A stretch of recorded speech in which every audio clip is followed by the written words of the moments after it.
பெண்ணாக இருந்தால் analytical mind அப்படின்னு சொல்லிட்டேன். அதாவது எதையுமே ஆராய்ச்சி பண்ணி பார்த்துட்டே இருக்கக்கூடிய இவங்க வந்து கணவன் வந்து இந்த இவங்களோட ஆராய்ச்சி பண்ணுற சிந்தனைக்கு நிச்சயமாக வந்து கை கொடுக்கணும் அப்படின்னு யோசிப்பாங்க. ஆராய்ச்சி அப்படின்னு சொல்லும்போது ரிஷபம், மகரம், மீனம் இது மூணே வந்து டாப் ப்ரியாரிட்டியில் வச்சுக்கோங்க. ஏன்னா இந்த ராசிக்காரங்க எல்லாமே வந்து உங்களுக்கான குணாதிசயங்கள் கொண்ட ராசியினர் தான். அதனால் நீங்கள் என்ன யோசிக்கிறீங்களோ அதுக்கு தகுந்த மாதிரி. மிதுனம், தனுசு ரெண்டு பேருக்கும் இந்த ரெண்டு ராசியும் வந்து கன்னி ராசிக்கு கொஞ்சம் செட் ஆகிறது கொஞ்சம் டஃப்பு தான்.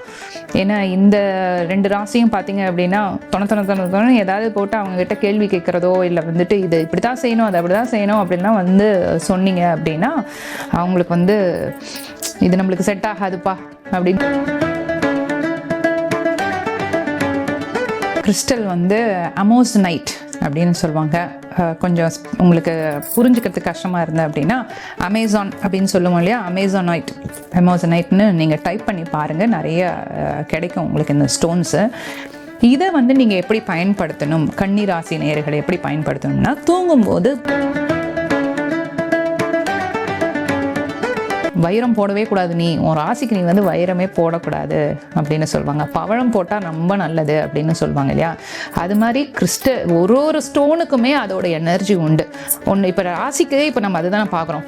இந்த ராசிக்கும் செட் ஆகும், பர்ஃபெக்ட் மேட்ச்சு. இந்த ராசிக்கும் கொஞ்சம் கஷ்டமாக இருக்கும் அப்படின்னு.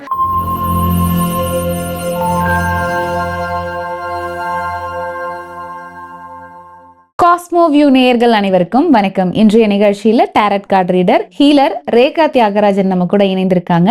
இன்னைக்கு நிகழ்ச்சியில மேஷம் முதல் மீனம் வரை 12 ராசிக்காரர்களும் எந்த ராசிக்காரர்களை திருமணம் பண்ணலாம், எந்த ராசிக்காரர்களை திருமணம் பண்ணக்கூடாது அப்படின்றத பத்தி மேடம் கிட்ட கேட்டு தெரிஞ்சுக்கலாம். வணக்கம் மேம். வணக்கம்.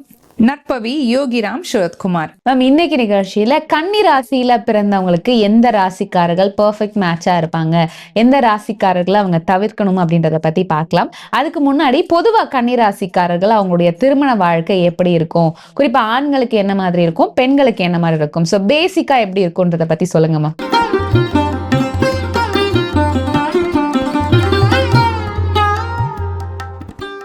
கன்னி ராசி நேயர்கள் வீடியோ பார்த்துட்டு இருக்கீங்க அப்படின்னா கமெண்ட் செக்ஷன்ல புதன் அப்படின்னு டைப் பண்ணிட்டு வாங்க. நில தத்துவம் கொண்ட இந்த ராசி வந்து புதனை ஆதிக்கமாக கொண்டவர்கள், மிக புத்திசாலி, கூர்மையா, அதாவது ரொம்ப அனலிட்டிக்கல் மைண்ட் அதிகமாக இருக்கும். ஆனால் அதுவே வந்துட்டு ஒரு ஆணாக இருக்கும்போது திருமண வாழ்க்கையில் சும்மா யாராவது ஆப்போசிட்டில் அவங்க மனைவி வந்து திரும்ப யோசிச்சு எதாவது கேள்வி கேட்டுகிட்டே இருக்கும்போது டென்ஷன் ஆயிடுவாங்க. ஆண்களாக இருந்தால் இவங்க வந்து மனைவி கிட்ட வந்து எப்படின்னா எதிர்பார்ப்பாங்க அப்படின்னா, வீட்டில் இருக்க கணக்கு வழக்குகள், செலவுகள் இதெல்லாம் கரெக்டாக பண்ணணும், வந்து அட்வைஸ் கொடுக்கணும், மனைவி வந்து அட்வைஸ் கொடுக்கணும், கரெக்டாக இருக்கணும் அப்படின்னு யோசிச்சுப்பாங்க. முக்கியமான ஒரு விஷயம் என்னென்னா சுத்தமாக இருக்கணும். இதுவே வந்து ஸ்பிரிச்சுவாலிட்டி சைடில் இருக்கவங்களாம் இவங்க வந்துட்டு காலையில் எழுந்தோன்னே என் மனைவி வந்து விளக்கேற்றி வைக்கணும் வீட்டில், இந்த மாதிரிலாம் வந்து நிறைய எதிர்பார்ப்புகள் இவங்களுக்கு இருக்கும். இவங்களுக்கு வந்து வீட்டில் இருக்கவங்களுக்கு வந்து இவங்க மனைவியோ வந்து மரியாதை கொடுக்குறாங்களோ அதெல்லாம் நெக்ஸ்ட்டு. ஃபஸ்ட்டு க்ளீனாக இருக்கணும், சுத்தமாக இருக்கணும், ப்ராப்பராக ஒரு லைன் ட்ராப் பண்ண மாதிரி அப்படியே அதையே நேர்கோட்டிலே போயிட்டே இருக்கணும் இவங்களோட துணைவி அப்படின்னு தான் இவங்க வந்து நிறைய எதிர்பார்ப்பாங்க. இதுவே வந்து ஒரு பெண்ணாக இருந்தால் அனலிட்டிக்கல் மைண்ட் அப்படின்னு சொல்லிட்டேன். அதாவது எதையுமே ஆராய்ச்சி பண்ணி பார்த்துட்டே இருக்கக்கூடிய இவங்க வந்து கணவன் வந்து இந்த இவங்களோட ஆராய்ச்சி பண்ணுற சிந்தனைக்கு நிச்சயமாக வந்து கை கொடுக்கணும் அப்படின்னு யோசிப்பாங்க. ஆராய்ச்சி அப்படின்னு சொல்லும்போது ஒரு விஷயத்துலேருந்து இன்னொரு விஷயத்துக்கு ஸ்ட்ரெயிட்டாக கனெக்ட் பண்ணி இதுதான் முடிவு அப்படின்னு எடுப்பாங்க. அப்போ அந்த முடிவுகளை கணவர் வந்து சப்போர்ட் பண்ணணும், என்னோட ஆப்போசிட் பார்ட்டி எனக்கு சப்போர்ட் பண்ணணும், நான் அந்த திங்கிங்கை வந்து ஃபஸ்ட்டு என்கரேஜ் பண்ணணும் என்ன அப்படிங்கிற மாதிரி யோசிச்சுட்டே இருப்பாங்க. இதில் பிரச்சனை என்னென்னா, ஒரு ஆணாக இருந்தாலும் சரி, ஒரு பெண்ணாக இருந்தாலும் சரி, இவங்க கிட்ட தூய்மையாக இருக்கணும் அப்படின்னு எதிர்பார்க்குறாங்க இல்லையா பெண்கள் கிட்ட. இதுவே இந்த பெண் வந்து இந்த அனலிட்டிக்கல் மைண்ட், அதாவது சிந்திச்சுக்கிட்டே இருக்காங்க இல்லையா, இது கொஞ்சம் அதிகமாக போகும்போது ரெண்டு பேருக்குமே பிரச்சனை வரும். ஸோ குறிப்பா வந்து கன்னி ராசிக்காரர்கள் வந்து பெர்ஃபெக்டான மேட்சிங், இப்போ அவங்களுக்கு வந்து இந்த ராசி பெண்களை அவங்க கல்யாணம் பண்ணா அவங்க வாழ்க்கை ரொம்ப ஸ்மூத்தா போகும் அப்படின்னா என்னென்ன ராசிகள்? ரிஷபம், மகரம், மீனம், இது மூணே வந்து டாப் ப்ரியாரிட்டியில் வச்சுக்கோங்க. ஏன்னா இந்த ராசிக்காரங்க எல்லாமே வந்து உங்களுக்கான குணாதிசயங்கள் கொண்ட ராசியினர் தான். அதனால நீங்க என்ன யோசிக்கிறீங்களோ அதுக்கு தகுந்த மாதிரி இப்போ சுத்தமாக வச்சுக்கணும் அப்படின்னு நினைக்கிறீங்க, வீட்டில் வந்துட்டு நேர்கோட்டில் வந்துட்டு ஒரு நாளைக்கு ஒரு பிளானை போட்டால் இப்படி தான் நடக்கணும் அப்படின்னு நீங்கள் யோசிக்கிறீங்க, ஆண்கள்லாம் யோசிக்கிறீங்க அப்படின்னா இந்த ராசியில் இருக்க பெண்களை கல்யாணம் பண்ணிக்கோங்க. நிச்சயமா அவங்க வந்து ஈடு கொடுத்து போவாங்க. ஓகே, ஸோ அடுத்ததா வந்து ஓரளவுக்கு பேலன்சிங்கா இருக்கும், இந்த ராசிக்காரர்களையும் கூட நம்ம வந்து கன்சிடர் பண்ணலாம், ஓரளவுக்கு லைஃப் ஸ்மூத்தா தான் போகும் அப்படின்னா அது என்னென்ன ராசிகள்? கடகம், விருச்சகம், இவங்க 2 பேரையும் கன்சிடர் பண்ணலாம். அதுவும் மெயினாக பெண்களாக இருக்கிறவங்க கன்னிராசியாக இருக்கீங்க அப்படின்னா இந்த 2 ராசியும் வந்து ஆண்கள் இருந்தால் உங்களுக்கு நல்லது.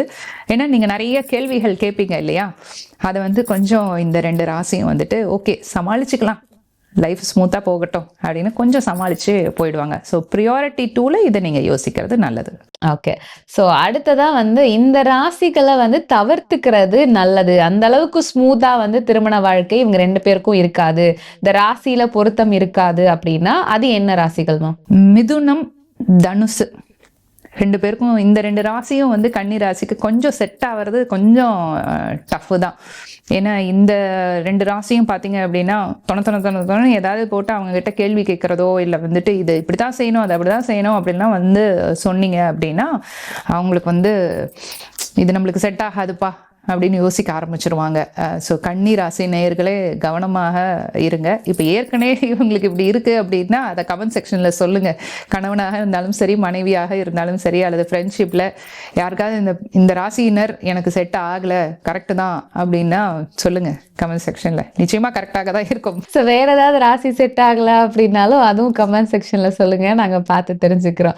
ஸோ இப்போ நம்ம ஆல்ரெடி பேசின மாதிரி இப்போ எங்களுக்குள்ள ஃபேமிலி லைஃப் அவ்வளோ ஹாப்பியாக இல்லை மேடம், நாங்கள் வந்து முதல் மாதிரி இல்லை லவ் பண்ணி தான் கல்யாணம் பண்ணோம், இல்லை நீங்கள் சொல்கிற மாதிரி ஒரே நீங்கள் மேட்சிங்னு சொன்ன ராசியில் தான் நாங்கள் கல்யாணம் பண்ணியிருக்கோம், பட் இப்போ வந்து லைஃப் அவ்வளோ ஹாப்பியாக இல்லை, ஸோ எங்களுக்கு என்ன பண்ணுறதுனே தெரியல, இந்த மாதிரி குழப்பத்தில் இருக்கிறவங்களுக்கு நீங்கள் தொடர்ந்து வந்து ஒவ்வொரு ராசிக்காரர்களுக்கும் வந்து ஸ்டோன்ஸ் வந்து சொல்லிட்டு இருக்கீங்க. ஸோ இந்த ராசிக்காரர்கள் கன்னி ராசிக்காரர்கள் என்ன மாதிரியான ஸ்டோன்ஸ் போடும்போது இப்போ அவங்களுக்கு இருக்கக்கூடிய மனக்குழப்பம், திருமண வாழ்க்கையில் இருக்கக்கூடிய பிரச்சனை, கணவன் மனைவி ஒற்றுமை, இதெல்லாம் திரும்ப கிடைக்கிறதுக்கு ஏதாவது ஒரு ஸ்டோன் இருந்தா சொல்லுங்க மேம். கிறிஸ்டல் வந்து அமோசனைட் அப்படின்னு சொல்லுவாங்க. கொஞ்சம் உங்களுக்கு புரிஞ்சுக்கிறதுக்கு கஷ்டமா இருந்த அப்படின்னா அமேசான் அப்படின்னு சொல்லுவோம் இல்லையா, அமேசானைட்னு நீங்க டைப் பண்ணி பாருங்க, நிறைய கிடைக்கும் உங்களுக்கு இந்த ஸ்டோன்ஸு. இதை வந்து நீங்கள் எப்படி பயன்படுத்தணும், கன்னி ராசி நேயர்களை எப்படி பயன்படுத்தணும்னா தூங்கும்போது பில்லோ கடையில், தலையணி கடையில் வச்சுட்டு தூங்குங்க. அப்போ வந்து எண்ண அலைகளில் மாற்றம் வரும். நாங்கள் தான் பயன்படுத்தணுமா, அல்லது நாங்கள் கன்னி ராசி இல்லை, நாங்கள் கல்யாணம் பண்ணியிருக்கவங்க வேற தான் கன்னி ராசி, சேரக்கூடாத ராசியில் நாங்கள் வந்து எங்களை கல்யாணம் பண்ணி வச்சிட்டாங்க அப்படின்னு யோசிக்கிறீங்கன்னா முடிஞ்ச அளவுக்கு அவங்களோட தலையணை கீழே வைக்கிறதுக்கு ட்ரை பண்ணுங்க, அல்லது நீங்கள் உங்களோட தலையணைக்குள்ளே வச்சுக்கோங்க. தூங்கும்போது அந்த எனர்ஜி உங்களுக்கு ஆக்டிவேட் ஆகும். மறக்காமல் கிளென்ஸ் பண்ணுங்கள். எப்படி சுத்தம் பண்ணணும் அப்படிங்கிறது ரொம்ப சிம்பிளான விஷயம்தான். தண்ணீரில் சால்ட்டு போட்டு உப்பு போட்டு அதை காலையில் எழுந்தோன்னே வச்சுருங்க. திரும்ப நைட்டு தூங்க போகும்போது அதை எடுத்துக்கோங்க. ரெகுலராக கிளென்ஸ் பண்ணிகிட்டே இருங்க.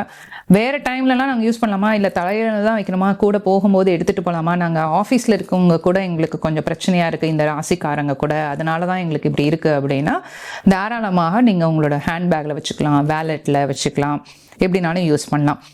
ரெகுலராக நாங்கள் பிரேஸ்லெட் மாதிரி பயன்படுத்தலாமா அப்படின்னா எஸ் பயன்படுத்தலாம், ஆனால் அது கூட சேர்த்து வேறு எந்த கிறிஸ்டலையும் போடக்கூடாது. அதுதான் வந்து ரொம்ப முக்கியமான ஒரு விஷயம்.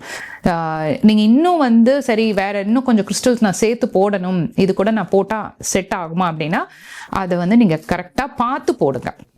உங்களோட நட்சத்திரம்லாம் தெரிஞ்சு அதுக்கு என்ன தேவையோ அதை பார்த்து போடுங்க. ஓகே, இந்த ஸ்டோன்ஸ் நம்ம ஏதாவது மாற்றி போடுறதுனால வேற ஏதாவது பிரச்சனைகள் ஏற்பட வாய்ப்பு இருக்கா மேம்? ஆமா, நிச்சயமா. இப்போ சில பேருக்கு வந்துட்டு பேசிக்கா சொல்லுவாங்க இல்லையா, வைரம் போடவே கூடாது, நீ உன் ராசிக்கு நீ வந்து வைரமே போடக்கூடாது அப்படின்னு சொல்லுவாங்க. பவழம் போட்டா ரொம்ப நல்லது அப்படின்னு சொல்லுவாங்க இல்லையா. அது மாதிரி ஒரு ஒரு ஸ்டோனுக்குமே அதோட எனர்ஜி உண்டு. ஒன்று இப்போ ராசிக்கு இப்போ நம்ம அதுதான் பார்க்குறோம். இந்த ராசிக்கும் இந்த ராசிக்கும் செட் ஆகும், பர்ஃபெக்ட் மேட்ச். இந்த ராசிக்கும் இந்த ராசிக்கும் கொஞ்சம் கஷ்டமா இருக்கும் அப்படின்னு. அப்போ எனர்ஜி மாறும்போது, செட் ஆகாம இருக்கும்போது சில தடைகள் அங்க வரதான் செய்யும். ஸோ அப்போ நீங்கள் அதை முன்கூட்டியே தெரிஞ்சுக்கலாம். நீங்கள் தெரிஞ்சுட்டு, அதனால தான் சொல்றது, பார்த்து போடுங்க. உங்களுக்கு எது கரெக்டாக இருக்குங்கிறத பார்த்துட்டு போடுங்க.